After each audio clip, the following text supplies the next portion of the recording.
Crazy game, nagkainitan si D'Angelo Russell at Jose Alvarado. Zion Williamson nilockdown si LBJ, binutota pa si The King. Naghalimaw na sana si Williamson, yun nga lang iyak sa dulo mga idol. Nagwala pa ang Pelican Superstar at ang mananalo dito ay opisyal nang papasok sa number 7 spot ng NBA Playoffs, kung saan makakaharap ang number 2 seed na Denver Nuggets sa first round.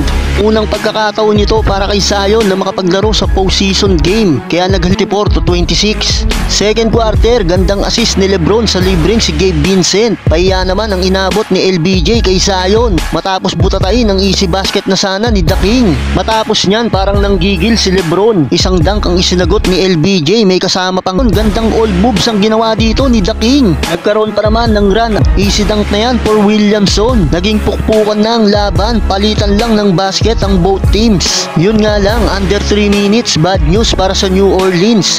At